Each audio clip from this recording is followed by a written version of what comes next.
Nara marabolo kɔnɔna na ka kɛ ni lakanabaliya walankatali ye marabolo ɲɛmaa ye fɛɛrɛ kura sigi sen kan min bɛ tali kɛ bolifɛnw bolili o bɛ se ka dabila cogo min su lɛrɛ waati dɔw mana se bolifɛn sen filaw ani sen sabaw olu bɛ se ka jɔ cogoya min na sufɛ nɛgɛ kaɲɛ 7 waati ni o ye 19 heures minnu bɛ tali kɛ mobiliw kan olu bɛ se ka jɔ nɛgɛ kaɲɛ 21 waati ka kɛ ni nin hakilina ninnu ye a fɛla maa caman fɛ nka o bɛɛ n'a ta dɔw fana fɛla ko tɛ nɛgɛ kulubali ale bolo nin hakilina in ka ɲi kosɛbɛ. Bon ne yɛrɛ kɔnɔ hakilina ye mun ye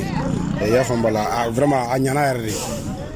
de comment dire 19 heures à 6 heures du matin vraiment a ɲana vraiment parce que n'a kɛra ten sisan i y'a faamu la tɛgɛ bɛ se ka da mɔgɔ minnu kan kosɛbɛ.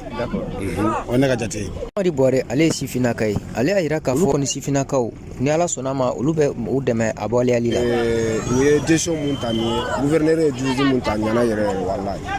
an kɔni on soutient l'armée donc an b'u dɛmɛ quoi. Tedu Dibasi ale yɛrɛ fana ye sifinnaka ye ale hakilina la waati in ka surun kosɛbɛ u ka lajɛ u ka dɔɔni fara kan min b'a to maa minnu bɛ jigin ka bɔ baarakɛyɔrɔ la olu bɛ se ka se so cogoya min na. Donc u k'a kɛ 20 heures ou 21 heures 19 heures sɔrɔ mɔgɔw ma jigin ka bɔ sugu la fɔlɔ o temps in ka surun dɔɔni pour moi u ka essayer ka temps in avancer dɔɔni ka bila au moins hali 21 heures la mɔgɔw b'u ka précaution ta disposition ta k'o makɔnɔ. Marabolo ɲɛmaa yɛrɛ colonel major Amara Dunbiya a y'a jira k'a fɔ nin waleya ninnu bɛɛ lajɛlen kun ye anw yɛrɛw bɛ se ka lakana cogoya min na o kama u bɛ fɛɛrɛ caman sigi sen kan i n'a fɔ bolifɛnw jɔli o fɛɛrɛw ani fɛɛrɛ wɛrɛw min bɛ tali kɛ lakana sabatibaw yɛrɛw ka wulikajɔw kan. Modibo Keita, VOA Bambara, Kabon Nara.